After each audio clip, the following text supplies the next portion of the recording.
Hello, everybody. I'm Bob Silverman. I'm your host for today's episode of the Uncut Thread, a continuing series brought to you by Quilt Africa. We have a session every Wednesday afternoon at 3 p.m. Eastern Time.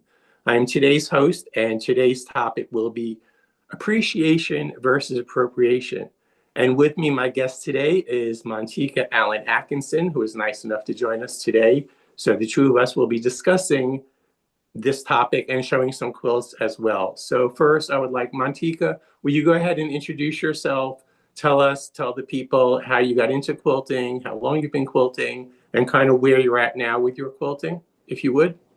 Well, hi everybody. I'm Montika Allen Atkinson, and I reside in Junction City, Kansas. As far as quilting, I made my first quilt when I was 10.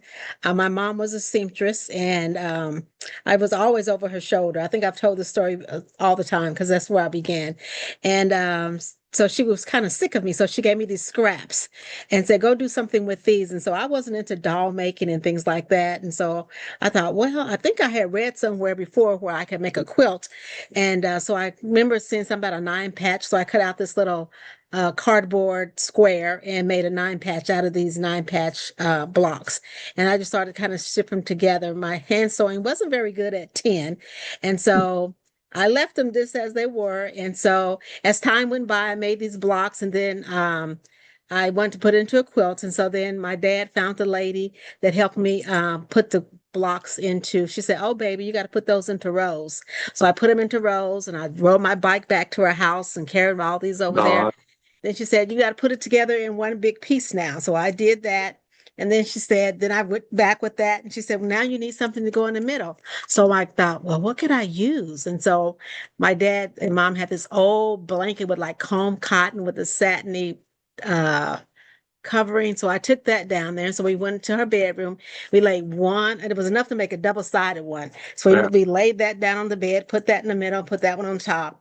And then she showed me how to tack, hand tack and tie. And that was my first quilt, was a double knit hand piece, tie tacked, and we did the seams. And so we had that quilt forever. So that was when I was 10. So I'll be 65 next coming May. So that tells you how long I've been quilting. So mm, in between that quilts and that, I kind of did like baby quilts and did like hand embroidering on quilts and did those for babies and things like that. Kind of got back full time back into quilting maybe 2011, 2010, somewhere around that time back mm, quilting.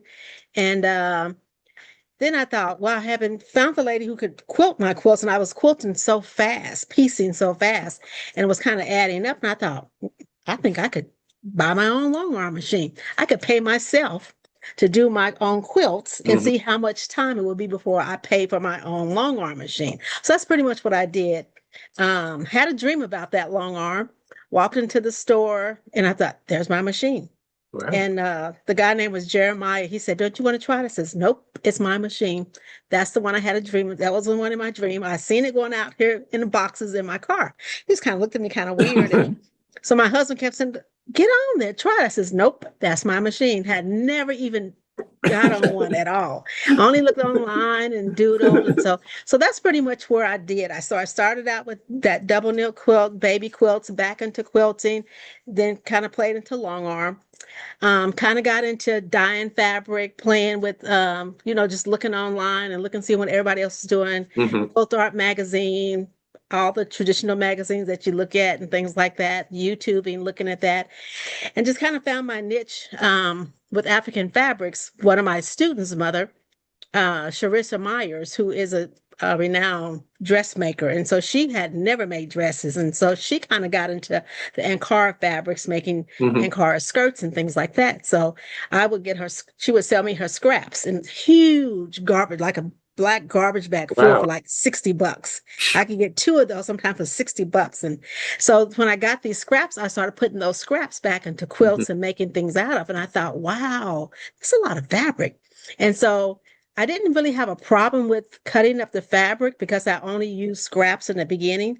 So I didn't even think about ever buying yardage for myself because I had all these wonderful pieces from Right, her. I mean, right. like it could be maybe 6 yards by 6 yards long, maybe 12 to 18 inches wide. So that's pretty big. That's That's a a lot. lot. Hmm. So she would do these large Ankara skirts and stuff. So that yardage that she would cut off would be scrap for her, but it was like something that I could use. So that's kind of how I got into the Ankara fabrics and the African fabrics. And even though I went to college, and I had friends who were from Africa that wore the garments and things like that, I was always fascinated by the fabrics and the texture of them and the color. So pretty much that's where I do with the fabrics. I like to take Hmm. the scraps and use those kind of scraps. And lately, I would say in the last year or so, I just kind of start venturing out, maybe 2 years, buying the yardage and things like that, and working with some more type things like that. And I guess so. I went from that to dyeing fabric, rust dyeing, Hmm. painting, machine embroidery into that. Just anything I can think of to be creative. And, I'm a risk taker, so I'll try anything. So that's pretty much where I am right now. Just Yeah. still out there. Well, I appreciate that you are. I remember during the Quilt Africa Summit, your workshop was so inspiring because you were like, here's, I'm doing rust dyeing. I think I'll do some ice dyeing. I think I'll do, and some Yes. of that I had never heard of, and I've been quilting Okay. for 30 years. And Okay. I was like, ice dyeing? Like what, and all of, so it was, I appreciate that you actually encouraged me to take some more risks in things that I'm doing. And one of my Okay. quilts that we'll show later, I'll talk about that a little bit. Okay. I've been quilting for 30 years. My first quilt was also a 9 patch Okay. because I didn't know anything. And this was, of course, before the internet and YouTube. So my partner said, here's what you do. He had worked with somebody at Macy's who had a serger. So he said, you do a double overlock stitch around each square. So by hand. So I did. Okay. And then I didn't know like how you do the binding. So I just sort of like made it go around. It's so bad. Okay. It's so bad. But it gave me the love of quilting. Um, Yes. and like you, I've evolved over time. I started out extremely traditional. I bought a magazine. I followed the pattern. I bought exactly what it told me to buy, and then I made it. And then I was like, well, now I have scraps. Mhm. So what do I do with them? And I That's don't get right. rid of anything. I still have everything because I might Wow. need it one day. But before we get into any show and tell, since we are talking about cultural appreciation versus appropriation, I'm going to read some things that it's a little bit I'm going to read, but I think it'll be helpful as a framework for us to discuss. Yes. So I'm going to read this, then we'll do the show and tell, and we'll get into the topic. So the first thing is, what is culture? When we just say cultural, what do we even mean? So I'm going to read this. Culture refers to the shared customs, beliefs, arts, language, and practices of a group of people. It shapes identity and community. And because culture often carries deep meaning, the way we interact with it matters. So cultural appreciation, one definition here is respectfully learning about another culture, recognizing its value, giving credit to the communities where those traditions originated, engaging with cultural elements with permission, understanding, and humility. It involves building bridges, not taking shortcuts. A good example would be studying another culture's history or language, supporting artisans and buying goods directly from cultural communities, participating in a cultural tradition when invited, wearing cultural clothing in a proper context and with understanding of its meaning. Appropriation, on the other hand, would be the adoption of elements from a culture, especially a marginalized one, without permission, understanding, or respect. It often involves power imbalance or results in harm, stereotypes, or exploitation. Examples include profiting from someone else's cultural traditions, taking sacred or meaningful symbols and using them as fashion or entertainment, presenting someone's cultural ideas as your own. So the key differences, according to this, is appreciation involves learning and respect. Appropriation involves taking without understanding. Appreciation credits the source culture, like we do. Mhm. Appropriation would be often erases or sidelines the source culture. Appreciation builds relationships. Appropriation reinforces stereotypes. Appropriation is harmful because it reduces meaningful traditions to trends. They have that in quotes. It ignores the history or struggles behind a culture. It reinforces unequal power dynamics, and it can perpetuate stereotypes or disrespect sacred practices. How to engage respectfully. Do I understand the cultural significance of this? Am I giving credit to the culture it comes from? Is this item or practice sacred or reserved? Am I supporting the community financially or socially? Would someone from this culture feel respected or disrespected by my use of this? And actually, it gives a couple of examples here. Appreciation would be taking a West African drumming class taught by practitioners from that culture. Celebrating a cultural holiday with friends who invite you to participate. Appropriation would be wearing a Native American headdress as a costume. Using spiritual practices like smudging or bindis as a fashion accessory. Copying hairstyles or art styles from marginalized groups without acknowledgement. Basically, we're talking about celebrating diversity responsibly. It's completely okay as long as what we're doing is thoughtful, respectful, and with awareness. So with that, I'll do a little background on me. I had a quilt shop in Woodstock, New York, several years ago, and I purchased West African fabric, Ankara fabric, knowing nothing. It was from an African gentleman who was selling it to us. My customer base did not have, there was never, I loved it because of the color, the vibrancy, the pattern, but I wasn't educated about it. But I used it, but sort of nobody got it. So it went nowhere. I got away from it. And as I went on, the birth of the internet and me going to quilt market and becoming more knowledgeable, I decided I would buy from the source, specifically female-owned businesses, because I felt like that's who I wanted to support. So when I first started buying Ankara fabric, I didn't know about Bazine or the other fabrics. So it was only Ankara because that's what I saw. And that's what I was exposed to. I bought it from, I just thought I had to know the person I was buying it from. Because what I found when I had my shop, and this is, I think, the appropriation part, there were American fabric companies who were doing African style fabric, kind of like a ripoff, like sort of kente cloth, but not really kente cloth, but kente cloth-like. But the colors, I mean, it didn't mean anything. It was just something, it was a sales thing. And I get that's what they needed to do. But I decided that was not the route for me to go because who I am ethnically and culturally. I felt it disingenuous of me to just start using African fabrics as my thing. So fast forward to meeting Miriam a few years ago and becoming involved with Quilt Africa, I've really come to understand the importance of appreciation, humility, education, and support. I know if I'm buying from her, and this is a shameless plug, if I'm buying from her, I don't have to worry about where it was sourced, what the process was, because I know her and I trust her. So I just buy it from her. There's actually only like really two other people I buy fabric from. So with that said, I feel like I'm doing more of an appreciation than an appropriation. An appropriation would be if I decided like to have a YouTube channel and make all these quilts with Ankara fabric as if it was my idea.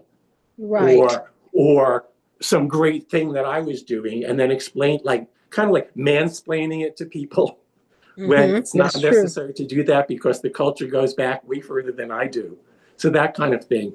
So when I do teach people, I don't teach anymore professionally, but when I teach people in my studio, friends and friends of friends, I always explain to them what these things are, where they come from, what the cultural significance is, if I know it, which I usually do at this point, and that it's also okay to mix it with other fabrics. True. You don't have to be a purist and say, I'm making an African quilt and I can't put anything else in there. I feel as long as I understand what I'm using, why I'm using it, and what I'm doing with it, and then how I present it and educate, I think I'm okay with it. I mean, that's kind of where I am right now. But there's always room for, more education.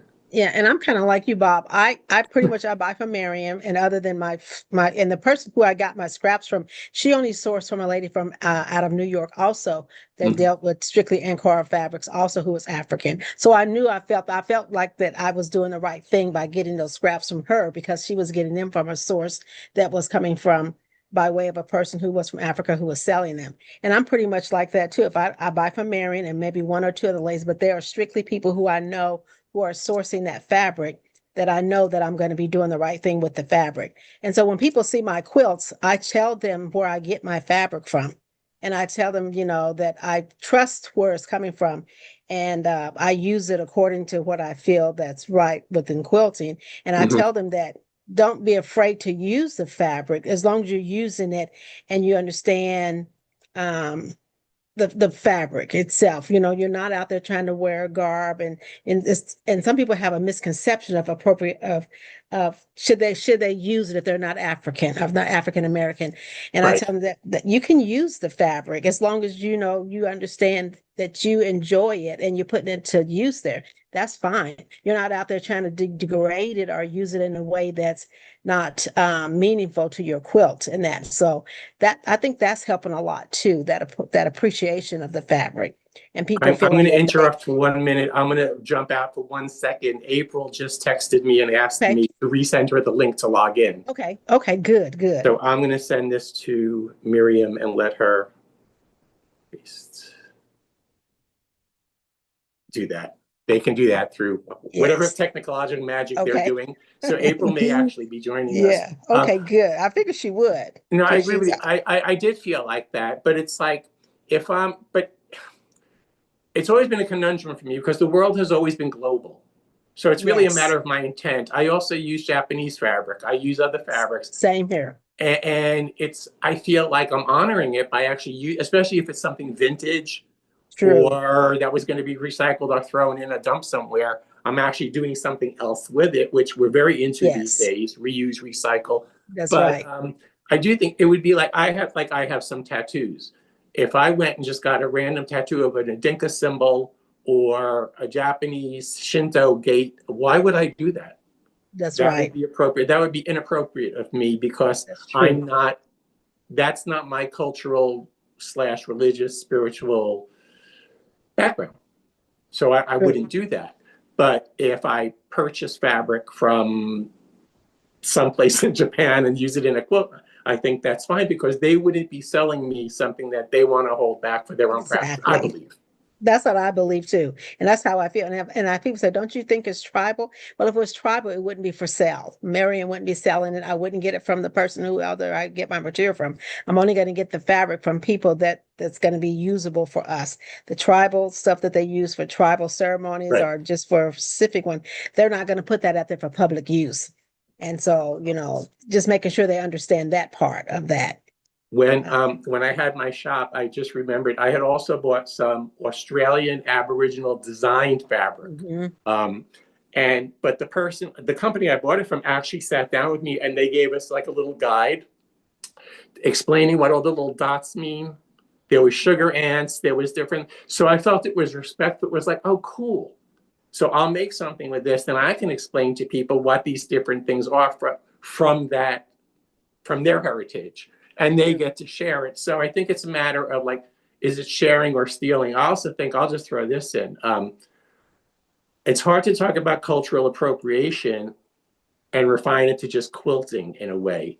Exactly. Because when I was preparing for this, I was thinking to other podcasts that I've listened to or documentaries I've seen, and I'll give a couple of examples. And I may get some hate mail from this, but I don't care. I really feel this way. For example, Elvis Presley was the king of rock and roll. Not really. He was, but everything that he did was taken from African American performers who were not allowed to perform in the venues he did, so they couldn't reach basically white audiences. Exactly. And then over time, we've looked back and said, hey, wait a minute. This all started way before him. Not that there's anything wrong with Elvis Presley. I'm not saying Mhm. that. I'm just saying that was absolutely appropriation. This is a Right. cool thing. It works. I can make this work for me. Same thing with I live in Alabama. Even though I'm from New York, but I do live in Alabama. And Southern food, the things that are considered traditionally Southern, most of that came from West Africa, and it was the True. slaves doing the cooking. True. So all of the yams, the collard greens, the black-eyed peas, peanuts, Even okra. okra, all came from there Mhm. and then got cooked here by enslaved people and then got, as cultures do, just became mainstream culture. That's both appreciation and appropriation. That's right. That's Uh, right. so there's the jazz. I mean, there's so many things like that. And Native American, I mean, Mhm. Oh my goodness, so many people doing Native American spiritual things, not having any connection to Exactly. what it actually is, and without permission. True. So I mean, I'm sort of a mutt, so I don't have a very clear background heritage, but I would like to think that if somebody jumped into my life, that they would respect who I am, who I'm with, where I am, Mhm. and what I do. And if not, well, then they don't really belong in my life. I really believe strongly because I believe it gives us strong bonds. That's true. I agree. I So agree. So when did you first, I know you had it in your store, but did you see it before you put it into your store and loved it, or did you put it in your store and then it's, loved it then? I first I saw it. We used to go to Quilt Market every year and place fabric orders and look at patterns and take classes and just to Mhm. find the next best thing to sell in my store. And I saw the gentleman, I can't remember his name, but the gentleman, he had a store in Harlem and he was selling the Ankara fabric. And I was like, huh, like I kind of got stuck. And I was like, I love that. Yes. And so then I thought, well, the next time we see him, I'll buy like 10 bolts to have an assortment. And Yes. honestly, I did have a couple of African American customers who bought some, but mostly I bought some from Okay. myself. And that Yes. gave me the love of it. But I didn't have any education behind it. Okay. Again, there was no internet when I started in the early 90s. So as I went along and I started to see it more on clothing, actually, like you Mhm. did, the beautiful Yes. dresses and the men's clothing too. And Mhm. I thought, well, I can't walk around wearing an Ankara suit because it just felt so inappropriate, honestly. Right. Like, why would I do that? Mhm. But as I went along, I'm a very curious history, geography nerd person.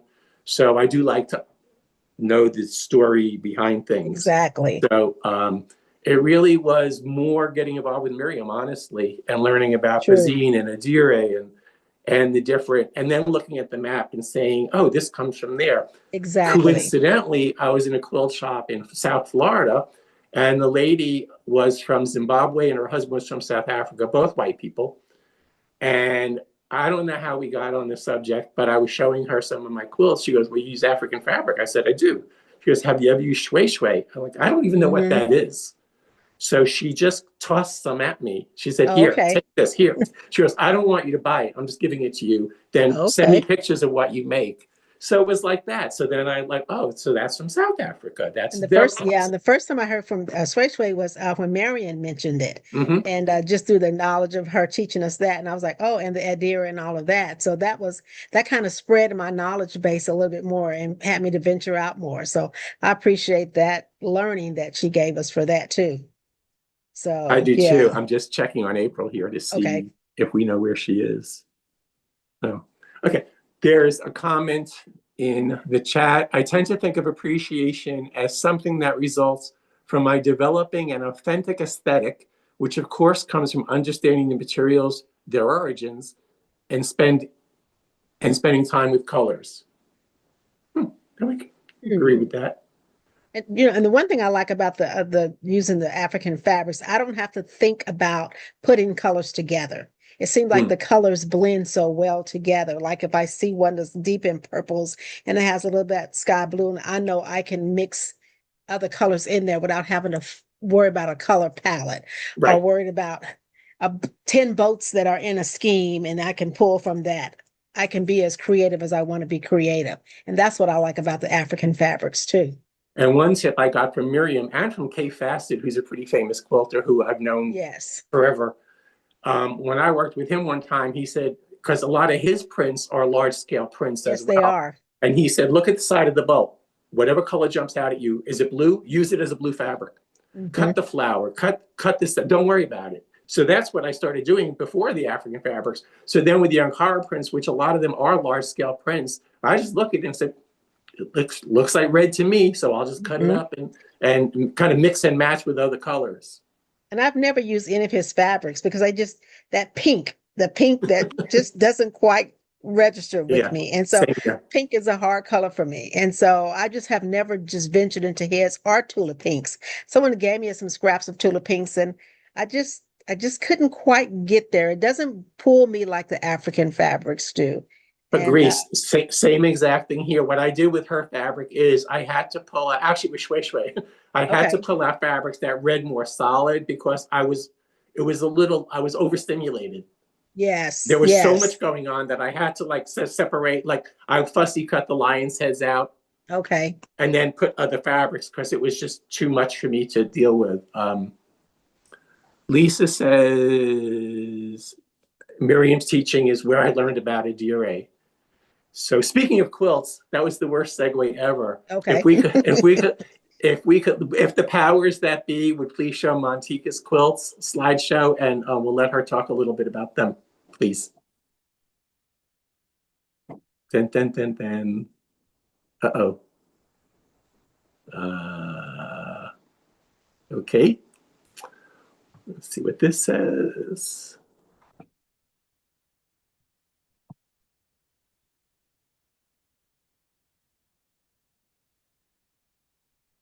These. There we go.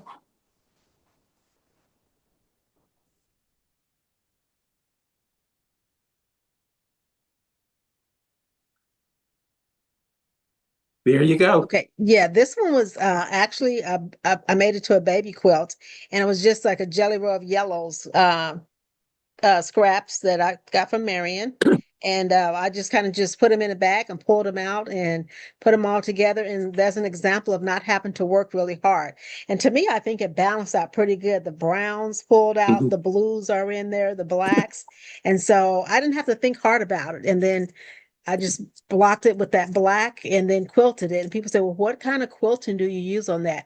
I really don't know. I just kind of free motion it. If it's for a male or for a female, Mhm. I do that. So I just kind of do like a scribbly, like waves running through there, like for a Okay. little boy that would be able to run a truck across there. And that was pretty much that one. And it was You know, all just the that, and there was a bazine. I used the black bazine around I that, love it. and then did a scrappy border with the leftover strips that were left from that. It's beautiful. And if you look at your quilt and then you look at the Uncut Thread logo, um, I guess those colors sort of go together. That's really They look do. beautiful to you. Isn't that They fun? do. I would That's say true. this is like very earth tony safari colors. It's Yes, beautiful. Really exactly. beautiful. And pretty much for a boy. And that's what I looked. I said, Hmm. well, I think a boy could use the yellows in that Oh, sure. and not be overpowered by the yellow. And the black pulls back in. Yeah, And people and yellow is becoming like a baby color, but not maybe a color that they would use when they get older. But it was just one of those that you put on the floor, a tummy quilt, throw exactly. up on, wash it, that kind of thing. So Just enjoy that's it. Love it to, I always tell them, love it to exactly, death. Love it to death. I exactly. can always make them another one when they're older. And that's what I do. If they, Mhm. but you know what, Bob? If they don't use it, they don't get another one when they grow up. Right. I agree. I agree. They gotta These are not have things to be put away like with the fine china. exactly. These are things that should be Yes, used and loved. exactly. Excuse me. I agree.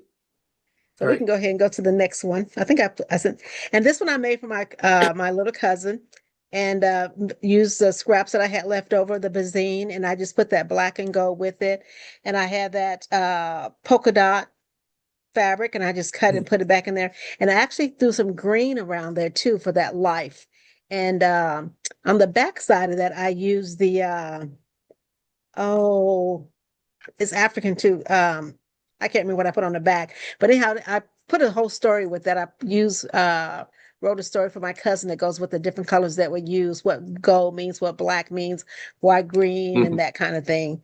And the same thing is for my little cousin Jackson. And I told him that he'll get a big one here when he grows up, and he has to wear this one out first. It's to be used, and my cousin will make sure that he uses it. And so that's a baby quilt too for him to drag around, and he'll Nice. probably have this one till he's probably 4 or Mhm. maybe 4 or 5 if he doesn't get tall. So Well, and when yeah. they're older, they might want to make a quilt with you. My 11-year-old nephew shocked me. He's Oh, Mr. Baseball. Baseball, everything's baseball. And he said, I want you to make me a quilt. I said, okay, because he's 11 now. And I said, what do okay. you want? He said, I want my baseball team's colors. I said, all right, Oh, well, pick out the fabric. And, He goes, no, he said, no, I want to do it with you. I'm like, okay. So we made a quilt together. Okay. Yeah. Good. Yeah. So maybe so. I keep saying someone is going to have to figure out in my family who's going to do quilting. If not, if I die, someone's a quilting estate will have to come in and sell it all, and you guys are going to be out of luck. So we'll see how that goes. So I think I have another one or maybe one more. And this one was a guild challenge. It was a panel to use a panel. And I found this panel and I thought, well, I want to use it because Well, the that's guild that I'm beautiful. in, I'm the only person there's only one other person of color. And I think she may be Guam, Haitian. I'm not, no, she's Guam, Filipino mix or something. And I'm the only person of color that's African American. So I want to use an African American panel. And Mhm. orange is a color that most quilters try to stay away from. And I thought, well, I'm gonna show them that orange looks good in the Mhm. quilt. And so because the guild I'm in kind of shunned from orange and I love yellow it. and reds. Yeah. And so I got these from Marion. I think I got that orange fat quarter set from her. I think it came with like 3 or 4 different oranges in there, and I cut it up and repositioned it back together. And then I added 4 original poems in there that I wrote that centered around this person in the center of her being of African American, and then quilted it back together. And um, I used the all black binding in there. I used the Bazine for the black in there and then just cut Mhm. it up and did that to it. And I did get first place. And that was by Guild's choice by voting. So I did get first choice. And that was October. And they're still talking about, hey, April. So they're still talking about, oh, that orange is so pretty. And so this month at Show and Tell, one lady did a show and tell. She had a little spot of orange over here and a little spot of orange. I said, well, they're growing. So that's good. So that was that. And I'm not even sure who made that particular panel, but it was a panel channel challenge. And so that's what That's I hard to did for say. Yeah, that the one. panel challenge. Yeah. I Yeah. like the fact that the orange fabric also, it's sort of animal print without being literal, Yes. but it has that nice feel to it. I also use orange a lot because Okay. I just like it. It is. It is. And I think, did I have one more? I'm not sure if I I said think you 4 or do. I 3. think there's one 4. more. I think Okay. you do. I think. Maybe not. Yep, there you go. Oh, yeah, this was a panel too, and one of my friends for her granddaughters, I made 2 for her granddaughters, and I used the Bazine fabric and around that to bring out that one with African fabric. Mhm. And then I think I've made probably because somebody had seen that particular one, I probably made about 5 different African Santa Clauses with I the love it. Bazine added around that. But the green, I don't know why. I think I ran out of the green pretty fast. And I usually don't buy a lot of the green, so I ran out of the green fast. So I had to kind of stretch it that. Mhm. And I guess I need to add a little bit more of that into my little stash so I can pull it out. And so that was just another way of using that Bazine and African fabric Mhm. within an American panel. And it looks pretty good to me. It looks like he's outside of a window or something walking around. Absolutely, absolutely. And And why so not? That's what we were talking about a little bit earlier. Like, you're allowed to mix and match. Everything doesn't have to be a literal interpretation. exactly. And like you, sometimes I'll run out of a color and I'll be like, well, I'll just find something else to put in there. That's the great thing about quilts. Nobody knows what you meant to do. That's true. That is true. So that's pretty much how I use that in those particular throws and stuff. Has April joined us? Is Yep, she? she's on here. Oh, hi, April. You're on mute. What a day. Oh my goodness, I'm so sorry. It's so nice to see you. Hi. No worries. Yes, Thank you. I'm so sorry that I'm late. that's okay. We're glad That's you're okay. here. Thanks for having me. Yes. So we've been talking about cultural appreciation versus appropriation, Okay. vis-a-vis our personal quilting histories and stories, but a little bit like in general also. So rather than me show mine, April, do you have anything to show? Not up here. Okay. It's all stored. I don't have anything on this particular laptop. Okay. But on my website and on my socials, you can find my work out that way. So I haven't. It's beautiful, by the by. Mhm, thank you so mhm. much. Yeah, Thank you so really much. beautiful, beautiful, beautiful work. Very inspiring.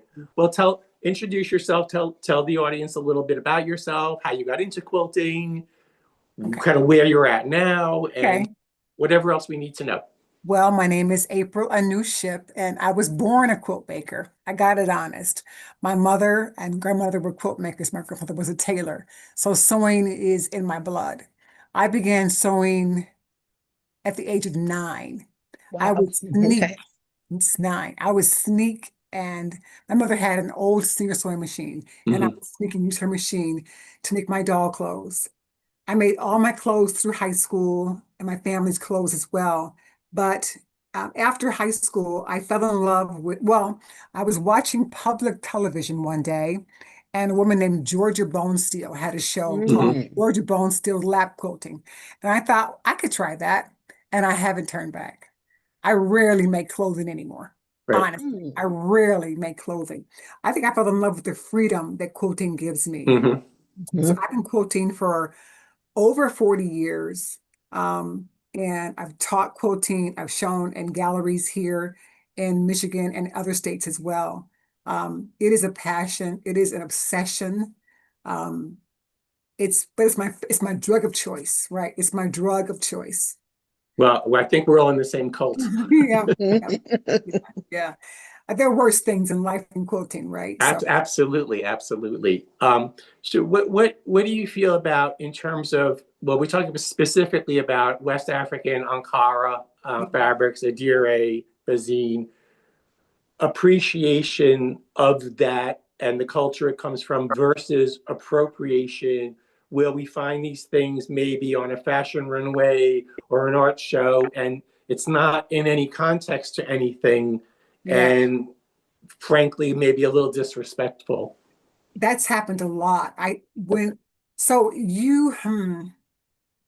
If someone comes into the fold and they want to learn about the culture, and do a deep dive into what these fabrics mean, that's appreciation, and I can relate to that. If you want to take the fabrics and call them your own, right? Take the fabrics and create something, call it your own thing. I have a problem with that. Yeah, we had a lady in my quilting guild who wanted to do an Underground Railroad quilt. This is sidebar. And so it was a book that was published by a white author on Underground Railroad quilt blocks. And so she reached out to the author and said, I want to use your patterns in my quilt for our quilt show. May I do that? She asked permission. And she was told no, she could not. Now, the patterns themselves are public domain, number one, right? But I think because it was in her book, she denied her the right to use her as a reference in an African-American subject matter quilt. I thought that was kind of odd. Yes. Yeah, so that was weird. But I think, and also when you think about other things, like what comes to mind for me are the G's bin quilters. All that's improvisation, right? So that's just, they're surviving, they're finding what they can find to keep themselves warm. That's their goal. Let's not freeze this winter, right? And we call those improvisation quilts, right? Well, now all of a sudden we have this whole new movement of quilters called modern quilters, and it's pretty much the same thing, right? But they won't credit G's Bin for that. They call themselves the Modern Quilt Guild. No problem with that as well. So I was fortunate enough to go to G's Bin last year for the airing of the quilts. And it was, first of all, it's a real adventure just getting there. It is. I've never been. I'm in East Alabama. They're in West Alabama. So for me, it's about a 3-hour car ride, which isn't terrible. But then there's the ferry, and then it was a lot. But it was an awesome day, and it was nice to be at the source, with the ladies who were making the quilts. But I agree with you with that. Where it's just, we were talking earlier about when I had my quilt shop when I opened it in 2001. There was American companies doing like African type fabric, but there wasn't any context to it. It was just random, like kente with some other thing mixed in with an elephant. It didn't really make any sense. We were so hungry for anything that was African. We were so, me being quilting for 40 years, when I began, I couldn't find yellow calico, right? So Right. when you were given the kente cloth, or when you were given some mud cloth, whatever you saw, you bought it up because we were so hungry for anything that Hmm. resembled African print. And it may not have even been, it looked ethnic enough for us to Right. use in our cloth, right? Right. I So understand. yeah, that happened a lot also. And then there's the synthetics. I was making something and I was given some fabric to use, and they were all polyester, but they were African prints, but they were all polyester. Right. No cotton in them whatsoever. So Well, I've been given excuse me, a box of Japanese girls' pajamas, which I'll show in a minute, okay. and also a box of saris. A lady in Birmingham said, Okay. I have, Yeah. puppy alert. He has to be my Now I'm lap. totally distracted. Anyway, and she said, I'm done with these saris. Can you use them? I said, well, if they're cotton or like a cotton blend or silk, sure, I'll figure something out. And I didn't realize that each sari is about, I think, 6 or 7 yards. It is, Yes. yeah. And she said about 10 of them. So I have a lot of I Wow. have a lot of saris. So Wow. if anybody needs any saris, I'll share. Some are a little hard to use because they're metallic, and but I'll figure something out. Yeah. I would like to. We still have some time. I would like to show a couple of my quilts, Miriam, if you would, and then we'll get back to our conversation about appreciation, appropriation, and what we feel. What can we do about it? So if we could show some of my, I only have 4, so it'll be quick. I want to give April more time because she didn't have as much Yes. time to talk as we did. Here we go. That's my name. So this one, in terms of appreciation, this was one that I did with Quilt Africa, and it's typical American quilt blocks. I don't know where the origin of the exact block is. It could have been from Africa. It could have been from, I don't know. But they're traditional. But I decided not to put any sashing and go full on Ankara on this one. And then my 2 borders are shway shway. So I mixed, which I use as my solid a lot, that or Bazine. May I ask a question? May I ask a question? Yes. Did you wash it before you use it to sway? Because it can be very stiff and smelly. No. You don't On wash the it. next quilt I did, because I learned also when I quilted it, it's the different weights. It wasn't smelly, but it just warped a lot. So Yeah. it was a lot of extra effort on my part. What I do now is I kind of soak it in warm water Yeah. and then dry. I don't put it in the washing machine. I just soak it in warm water. I do that with some of the heavy Ankara ones too. And then I'll air dry it and then I'll press it. Because it had a But really, really chemical smell to it when I purchased some. I didn't notice that. It's just that it's very stiff. It's very stiff, a lot of starch, Very a lot of stiff, chemicals, but and a lot of it's starch. beautiful. So Yeah. we can go to the next slide. So this one, Nice. thank you. This one is all Bazine when Quilt Oh, it's Africa beautiful. had a modern quilt challenge. I tend to do maximalist. So for me, this was, and I don't do purple. So I You said, do purple. Okay. put on your big boy purple pants, use purple as your background. And then I just kept it to the 5 colors of Bazine just to see. Okay. And I like it. And it's just solid. Are those half square triangles? Yeah, that's all it is. Yep. I love half square triangles. It's my favorite And then block. they just, obviously they change in size. So it's like radiating out, but Yeah. it's about as simple as it gets. It's beautiful. What I also found out is Bazine, I didn't know at first, there's like a right side, wrong side, shiny side, not as shiny. Yeah. So I'm pretty sure some of the purple is turned the wrong way, but it's already quilted. So, oh well, it's a learning curve. But I felt like I was celebrating it because most of the quilters I know that are not African American have no idea what Bazine is. Yeah. So I go to my friend's quilting retreat once a month, and we're not as diverse as I would like. I'll just put it that way. But I bring what I'm working on, and they're always curious. And I'm like, it's a fabric. You could use it too. It's just, think of it as when you started using batiks in the late 80s, early 90s. Exactly. And they're like, ooh, fabric from Indonesia. And everybody got all excited. Then I was told when I started quilting, you cannot mix batiks and cottons. And I thought, well, I'll show you. Exactly. And I immediately started to mix them because I thought, well, that's dumb. Why can't I? That is very dumb. Very dumb, right? What about artistic license? You do what you want to do. I mean, I don't. That's right. It's your quilt. Next slide, please.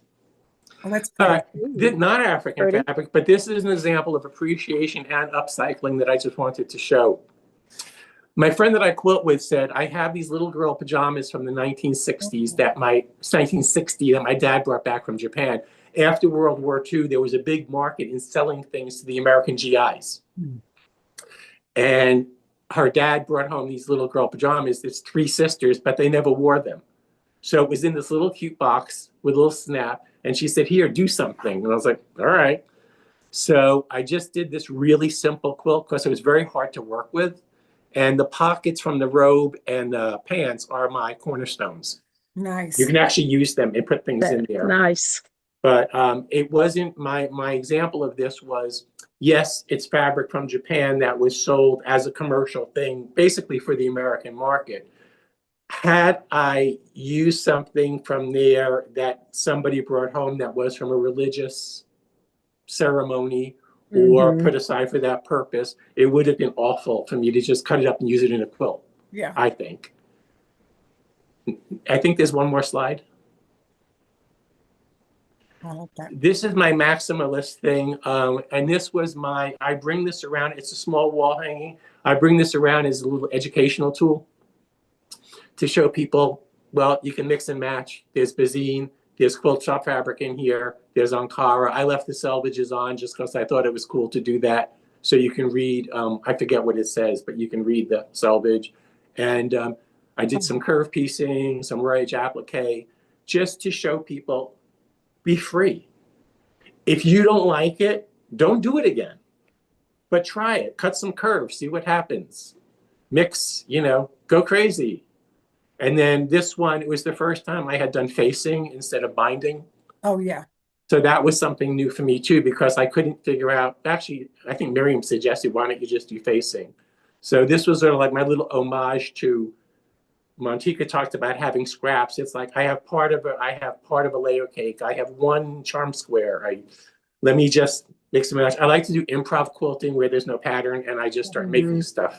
Yeah, So I love the top. The top part is really interesting. The very, very top is It is. with the swaying and the curving and that's really lovely. And it's surprisingly easy to sew curves. Yes, it is. It's just, you just sort of have to pay attention, but it's not as daunting as one would think. Right. So that's my little ambassador quilt, I guess. I love this. I love that quilt a lot. I can see doorway over here on this side. It was really very intricate. Yeah. I liked it a lot. Yeah, and all improv from just kind of stuff I had. But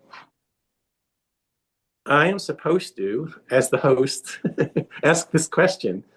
And I saved it, but if I knew where I saved it, it would be really, there it is. Okay, here we go, ladies. When does inspiration cross the line into imitation without credit? Should we always seek permission when using traditional motifs from another culture? Repeat that again. Thanks, Montika. Love you. When does inspiration cross the line into imitation without credit? Should we always seek permission when using traditional motifs from another culture? Who do you ask permission? Who do you seek permission from? Who do you ask? Who do you seek? How would you ask? How would you ask? I mean, if I'm going to do a Japanese theme, for instance, I went to Houston, to the Houston show, and I bought this really pretty Japanese silk, right? It's just a beautiful silk. And I thought, what can I do with that? I want it, so I bought it. If I want to use it, who do I ask permission to use it? I just use it. Right. I mean, I don't think I appreciate it and I love it, but who would you ask? Right. I agree with you. I think there's just a responsibility as the end user. Yeah. Maybe to say, maybe to explain. Fabric and market. Yeah. Maybe to explain, I got this, this is what this represents, and I want to use it in my piece. Also, if you buy something at the quilt show in Houston, it's being made to be sold commercially. Yeah. So I don't think you really would have to worry about it. This was a vendor that had specific, it was beautiful. It was all on little tiny spools. It looked authentically Japanese to me, and I was really impressed with it. She didn't have much of it. I bought a box of vintage Japanese kind of large scraps, and I'm so obsessed. I have made a couple of wall hangings with it, but I have some, and My next quilt is going to be a cross-cultural quilt. It's like churning in my head now. Yeah. I want to make a quilt for myself with all things that I like, regardless of where they came from. Yeah. And then just do my own little global Bob, whatever lap quilt, because clearly I need more quilts in my house. I'll give an example. I took a class on a Tony Steer who works for Timeless Fabrics and all that. And she did a workshop, and I was in a workshop, and we did a table runner, and I was like a little octagon shaped table runner. And I told her that I liked it, and I asked her for permission to turn it into a quilt, not necessarily for a table runner. And she was like, oh, by all means, because I didn't want her to come back the next year and see that I've taken the quilt class and then change it into a quilt without permission. She said, oh, sure, by all means. Right. So something like that I would ask permission for. But if I purchased her Sure. kit not from her and then I probably would maybe not ask for permission then, but since I was in the class, I did. Yeah. And I would be respectful for that. Well, I'll give a good example. You're both inspirational to me. So I'm more familiar with Montika's work, but I've looked at yours as well, April, recently since I contacted you, just because I was being nosy and curious. And I am inspired. So I'm thinking appropriate would be if I saw something, a motif that you had in one of your quilts, and I said, wow, I think it's really cool. I want to kind of use that in my own way in my quilt. Like, are you okay with that? If it was something specific that you designed and created. Right. And then you would have the choice, of course, saying yes or no, and then I would just move on. Whereas just going and saying, because people do this all the time. When I had my shop, I had a quilt shop for many years. People would come in, and this is what I found this on the internet, and I need you to help me with it. I'm like, well, where did you find it? And somebody designed that pattern. Did you buy the pattern? Did you ask them? So that's, always left kind of a sour taste. So I always ask permission if it's something specific to the designer. I agree with that. Or even like saying, say you showed me a technique, say you showed me those curves, and I would say, I don't belong to a guild anymore. But when I did, I say, would it be okay? I'd like to do a workshop the way you showed me. And then I could say, April showed me how to do this, and I'm teaching this class on Saturday. That's appropriate. Right. That's right. Appropriate. I've had that happen where I wasn't given permission for that. I've taught many classes and see my work come back. Didn't I teach that class? Wasn't that my class? So yeah, that's appropriate. And in conclusion, we have about 5 minutes left. If Montiko or April, if you have any last thoughts on how we would sort of pass this message along, how we could celebrate diversity while still being respectful, of everybody, really. Yeah. I say just learn. If you don't know, learn. If you don't know, ask. And then find out and what you need to know, and then be creative with it, and then and then be able to explain why you use it, or how you used it, and who you ask, and just go for it. Don't be afraid. And I think we have too many quilt polices out there. I agree with that too. And so they take the joy out of quilting, and they want to come up and they want to scrutinize why you did something, how you did that, not seeing the beauty in it, but wanting to see if you know what you know. And I just kind of look at them like, give them that little look like, baby, if that's what you are here about, you barking up the wrong tree. Because creativity is something that you have to have, and you don't have to copy from someone else to show your creativity. Absolutely. And if no one else is doing it and you're doing it, continue doing what you're doing. That doesn't mean you're not creative. It means that you're just not in somebody else's lane. That's how I see it. Yeah, and that's the thing about quilting. When I teach, I give them permission. I say, you create wherever your heart leads you. If you fall in love with hand applique, paper piecing, whatever, do it. And if you don't like it, don't do it. It's that simple. And you think about the different artists that painted and stuck with their style. And they've been dead for hundreds of years. And all of a sudden now we're just finding out, and we're going to talk about their creativity and give them accolades now. It's too late then. Let people be in their lane and do them and appreciate it and be open to it. Agreed. And don't think that you have to be some textbook quilter either. Just be creative. Exactly. Respect the people you learn from, give them credit for it, know what materials you're using and explain that, and then just move on. If no one appreciates it, it doesn't matter because it's about you. And if No, somebody that's how I says to see you, it. if somebody says to you, nice quilt, you don't have to point out your mistakes. And Nobody's I'm going to not pick going at your Please to. binding. don't. You know what I mean? You just say thank you. Well, I don't really think they're mistakes. I think it's like more like creative license, right? Exactly. You know, Exactly. if I want to, I can sew straight. I mean, I choose to sew straight. So, you know, it's just it's creative license. And Mm-hmm. Mm-hmm. we have to remember we do this because we like it. Like Right. it. No Yes. one's making us do this. We Mm-hmm. love quilting, period. Mm-hmm. So, I mean, and there are tons of quilt police who will police your quilt. Exactly. So, and I just let them. You made it, you love it, let them police it. Mm-hmm. That's what I say. Exactly. I let them. I use that for everything. Whatever it is, I just say, people have an opinion about me, my life, whatever. I'm like, let them. They're Let entitled. And them. you know what I really like to do when I do a quilt show and I do my opening, that kind of thing, and people forget who you look like and who you are. And then just pop back in on a day that people are browsing just to hear their conversations, Yeah, It's interesting, it is you interesting. know. I Because they want to explain your work. Oh, she did this because of that. And I'm sitting there thinking, oh, you are so wrong. Oh, you missed the boat. I Oh, I think she used green over here because, and that's their opinion. And if Yeah, I were to try to explain it to them, it wouldn't matter. matter. no, there's no point. The work speaks for itself Yeah. unless there's a message that you want to convey. Then let the work speak for itself. I had to leave my Tai Chi class a little early today to come host this. So they said, well, where are you going? I said, well, I have to host a Quilt Africa YouTube presentation this afternoon. And they were like, huh? What do you say? What do you What? say? So, and then I just leave it. So I love that. And they're like, huh? But then I get to Yes. talk about it later, which is very, very cool. Yeah. Yeah. Yeah, But I I'm think going to read, we're almost out of time, but I did want to read some comments. A lot of comments in the chat. I've not been really good about looking at the chat. Let's see. One comment, panels, the panel that you use, Montica. Panels make absolutely beautiful quilts. Very nice, Montica. Carrie says beautiful. Cheryl says gorgeous quilt you got there, Montica. thank you. She might be itching for a quilt. You may have to send her one. Your colors are very fine for sure, but your patterns are also so fabulous. I love all the repetitions of parts of patterns.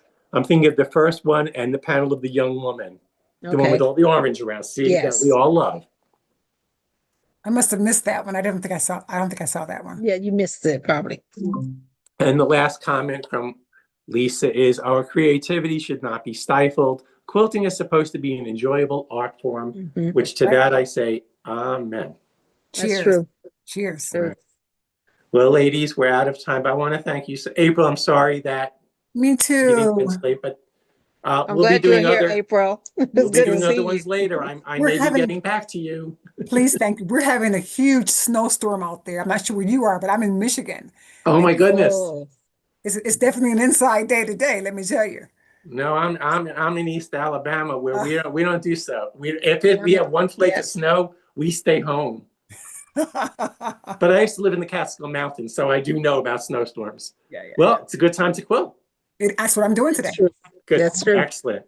Absolutely. Ladies, thank you so much. All right, Thank you. having me. Bye, April. Bye, Nice Bob. meeting you. Bye, Bye-bye. Thank you Miriam. so much. Thank you. Yep.